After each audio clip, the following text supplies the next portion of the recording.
नमस्कार दोस्तों। Sub inspector भर्ती में हुए भ्रष्टाचार को लेकर आज एसओजी ने 7 और लोगों को गिरफ्तार किया है। इनमें 3 सब इंस्पेक्टर हैं। अब तक करीब 35 सब इंस्पेक्टर गिरफ्तार हो चुके हैं और इन 3 सब इंस्पेक्टरों को और जोड़ दें तो अब तक 38 सब इंस्पेक्टर पेपर लीक के मामले में, डमी कैंडिडेट बिठाने को लेकर और दूसरे बड़े भ्रष्टाचारों में गिरफ्तार हो चुके हैं। एसओजी पहले ही कह चुकी है कि सब इंस्पेक्टर भर्ती का पेपर लीक हुआ था। आज जो पूछताछ हुई है उसमें कोई और चौंकाने वाले खुलासे हो रहे हैं। अब तक ये कहा जा रहा था कि जयपुर से ही सब इंस्पेक्टर भर्ती का पेपर लीक हुआ है, लेकिन आज जो सब इंस्पेक्टर पकड़े गए हैं उनके अनुसार सब इंस्पेक्टर भर्ती का पेपर जोधपुर से भी लीक हुआ था।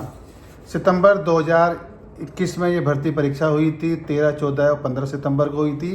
पहले ही कहा जा रहा था कि 14 और 15 सितंबर को जो दोनों पारियों की जो परीक्षा थी वो पेपर लीक जयपुर से हुआ था, लेकिन आज जो गिरफ्तारी हुई है उसके अनुसार जो 13 सितंबर को जो पेपर हुआ था दोनों पारियों का जोधपुर के एक स्कूल से, वो भी लीक हुआ था।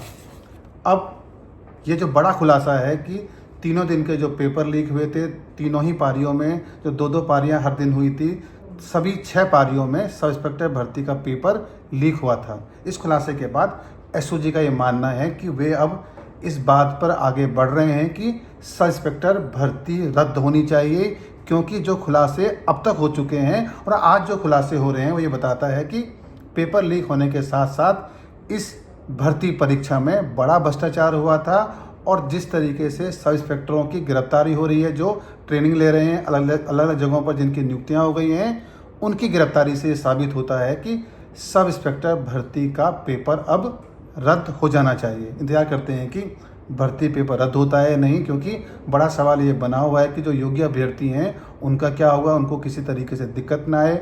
मुख्यमंत्री भजनलाल शर्मा भी ये कह चुके हैं कि योग्य अभ्यर्थियों को कोई दिक्कत नहीं आएगी। चुनाव खत्म हो चुके हैं, नतीजे आ चुके हैं। अब इस बात का इंतज़ार है, इस नतीजे का इंतज़ार है कि क्या सब इंस्पेक्टर भर्ती रद्द होती है या नहीं। एसओजी ये मानती है कि सब इंस्पेक्टर भर्ती रद्द होनी चाहिए।